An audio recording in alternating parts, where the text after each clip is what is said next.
Let's get started now with section 4 of chapter 19. This is about standard electrode potentials.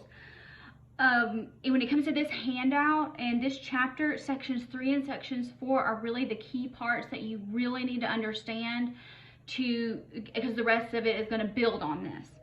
So, standard electrode potentials. We determined how to construct a voltaic cell, that oxidation occurs at the anode, reduction occurs at the cathode, and electrons move from the anode to the cathode. You complete the circuit with a salt bridge. Now, so and I said, we're going to have to, but how do we determine which one we put at the anode and which one we put at the cathode? Before I was just telling you. Well, there's a method behind the madness, and that's what we're going to talk about in this section. So the electrode in each half cell has its own individual potential. So it's creating current on its own. Now, when you actually connect the cells, so when the cells are connected, the electrons are going to flow from the electrode with the more negative charge. So the more negative charge corresponds and represents the electrode that has higher potential energy. And that would be the anode. So it goes from the anode, which is more negative, has a higher potential energy, and then they go to the electrode that has the more positive charge, which has less potential energy, and that is the cathode. So things go from negative to positive, which also happens to be the direction of potential energy, because you're going to go from high potential energy to low potential energy. If you have something with high potential energy, like the pen that I'm just going to put on the edge of the table, it's actually a yellow highlighter, but so it has high potential energy. I'm going to push it off the table. Hopefully you can hear it. Pushing it off the table, it falls to the ground because it gets rid of its potential energy. Turns it into kinetic energy. Now, we do not have the ability to measure the potential of one half cell directly. So what we do, like when we were dealing with delta G's and delta H's in chapter 18, we just say, you know what, if it's this, we're going to call it 0. So we do arbitrarily assign a particular half cell to be 0, and then everything else is going to be relative to this particular cell. And we call that the Standard Hydrogen Electrode. The Standard Hydrogen Electrode, which will be abbreviated as SHE, and I will call it the SHE, because that's just easier to say. So the SHE. When the standard hydrogen electrode is the cathode, that is 0. So this is the actual reaction. You have hydrogen going from +1 to 0. It is gaining 2 electrons. So it's undergoing reduction. And we say that represents 0.00 volts. So the math in this chapter is so easy because all we're doing is adding and subtracting. So then everything else that we're going to be putting all of our other half cells, we're going to measure them relative to the SHE. So when we connect another half cell together, when we connect another half cell to the SHE, what we decide is the voltage that is between, so you put a voltmeter, you'll talk about that more in physics. So you got a circuit, because that's what we're making a chemical circuit. So you put the SHE as the cathode, you put another half cell on the anode side, you've got a voltmeter between them. Here, we'll look at it, we'll just pull this up. This is So you have this, in this case, this would be the standard hydrogen electrode as the cathode. You put another half cell here, and instead of a light bulb, this is going to give you a voltage reading. So you've got your salt bridge completing the circuit. So we're going to say the number that shows up on this voltmeter when the She is the cathode, we say, hey, that is, we call that the actual potential of the other half cell. So whatever shows up on the voltmeter, that's the potential of the half cell that we put at the anode. So remember now, again, I told you I was going to say this stuff over and over. It's as much for my benefit as yours. So already said this several times, going to keep saying it. So electrons always travel from the anode, which is where oxidation occurs. That is loss of electrons, to the cathode, which is where reduction occurs. So we say the electromotive force of the cell at standard conditions is, we say E final minus E initial. So in this case, it would, you can also say, since we're doing this in a cell, it would be of the final one, that's the cathode, that's where the electrons end up, minus the anode. So final minus initial. So electrons flow from the anode to the cathode, so where they end up minus where they started. This is all the math that we're doing here for a while. So it makes things really easy. Turn the page. So here's what this looks like. We didn't draw the cell, the actual voltaic cell. But here you have zinc coupled with, this is the She, the standard hydrogen electrode. And so we're going to say that one is 0 because we decided it was 0. And so we put zinc here. We put zinc at the anode. And so it's going to spit off 2 electrons. Those 2 electrons are spontaneously going to move over here to the cathode. And because we're completing a circuit, we're going to see a voltage. So what are these arrows? This is increasing potential energy. Remember, the anode has more potential energy than the cathode. That's what this side of the diagram means. Over on this side, the anode, that's the negative side. The cathode, that's the positive side. So it's sort of like turning the cell 90 degrees this way. So these are connected. There's a voltmeter here, and it says negative 0.76 volts. So when we're looking at this, here's what we're going to do with it. We're going to take E final minus E initial. So the final one is 0 because it's the standard hydrogen electrode. So we say 0.00 volts minus the initial one, which is the voltage on the voltmeter. So that'd be negative 0.76 volts. Minus a negative is plus a positive, so the potential of the cell is positive 0.76 volts. Seriously, that is as hard as it gets right now. That seems really easy, but it can get really confusing because it does for me. So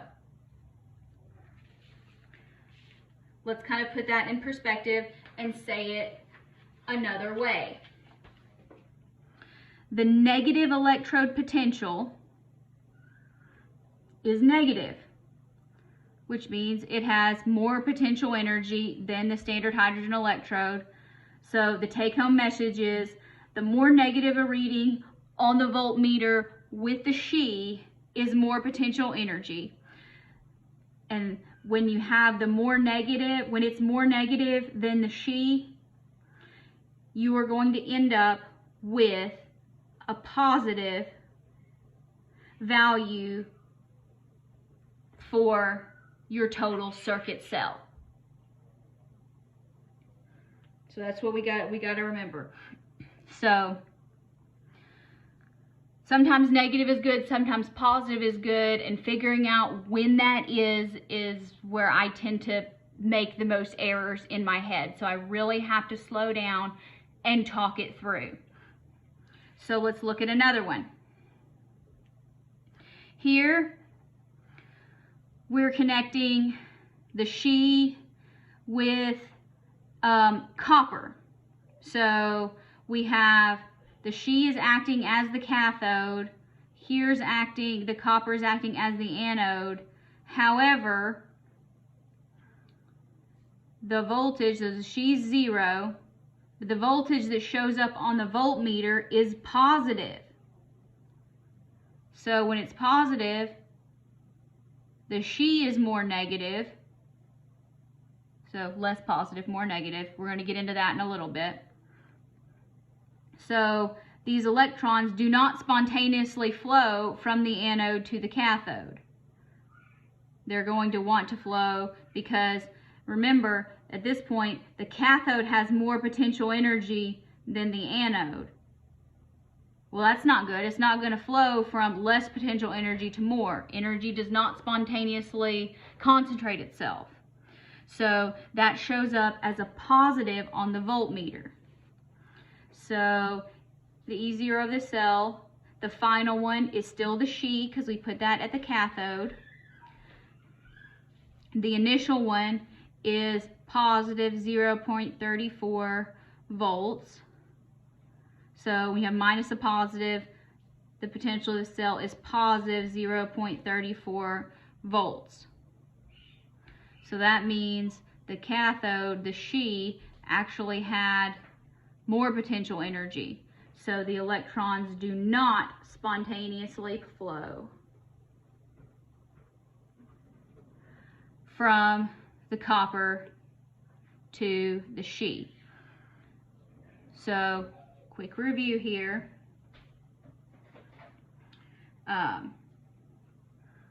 Spontaneous has a positive E cell. Oh, this is a negative. And non-spontaneous has a negative E cell. Spontaneous has a negative voltage coming from the anode. Non-spontaneous has a positive voltage coming from the anode. That's what we've covered so far. Turn the page. Now, let's talk about when we connect half cells to each other, not the She. So this is one of the reasons that we did redox equations. So you use the half reaction method. So we're going to use the half reaction method to practically construct spontaneous cells, or to see if we can construct spontaneous cells. So the first thing you have to do is you have to separate the reaction into oxidation and reduction. So think oil rig. Oxidation, loss of electrons, reduction, gain. That will tell you what should be at the anode and what should be at the cathode. Now, look up the standard potentials on the table. What table? We don't have a table, Dr. B. Look on the last page of your handout. You have a table. Yours will be in black and white. Mine is printed directly from the book. This is available in the book. I can't remember what page number it's on. It's in chapter 19. This is the table. You will need this. Have it printed out. Keep it with you. This is where the printer at school bled when I printed this off a while ago. Now, if you have this, this is the She, standard hydrogen. It's 0. I'm not going to deal with oxidizing and reducing agents because I don't like that. Now, this is E0 of the cell. So these that are positive, this is where electrons are going to spontaneously flow from these cells directly to the She. If it's below the She, these have negative E cells, which means electrons go from the She to these half cells, or electrons do not spontaneously flow. So remember, if we're talking about spontaneous, which is what we're trying to create, we want a positive E cell. So here's the She. So when you get those, you look them up on the table and then you subtract cathode minus anode. So let's try this. So here, this is a balanced redox equation. So you have aluminum, so we need to identify oxidation, we need to identify reduction. So aluminum goes from 0 to +3. So that means it loses. So the oxidation is going to be aluminum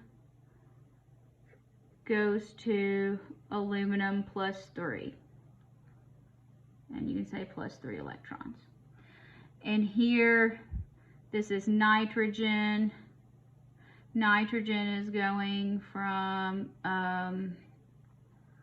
we did this one in the example this morning, -2, +2, -2 + 5. So it is gaining 3 electrons to go from, so here we have NO3 minus +3 electrons goes to NO. Now, so we need to say oxidation occurs at the anode, reduction occurs at the cathode. So now we can figure out E cell. So let's look on our table and let's find aluminum. So now here, pay attention because these are reduction half reaction potentials, so you may have to switch them around. So this says aluminum +3 electrons to aluminum, that's negative 1.66. Well, because we're subtracting, that's going to be okay. So here we're going to have negative 1.66 volts. So just find it. Okay? In that case, it doesn't matter. So, and then we have E0 of this half cell is going to equal, let's find the nitrate, which is there. So that's 0.96. So 0.96 volts. So now E cell is going to be E cathode minus E anode. So that would be cathode 0.96 minus negative 1.66. And let's get a volts and volts. So that's what, 2.62. 2.62 volts, and that's a positive. So this is positive, so that means yes, this is going to spontaneously happen. Yes, it is spontaneous. That didn't actually ask for that, but that's the point. So get in the habit of doing that. Positive E cells are spontaneous. That's different because remember when we found delta G's were negative was spontaneous. So spontaneous is a key word here. Now, let's summarize the standard hydrogen electrode, the She. The standard electrode potential of the She is exactly 0. In any half cell that's going to undergo reduction faster than the She is going to be positively charged. So that would have a positive E cell. The electrode that's going to have a greater tendency to undergo oxidation is going to be negatively charged relative to the She, so it's going to be negative. E cell is positive for spontaneous reactions, and it's negative for non-spontaneous reactions.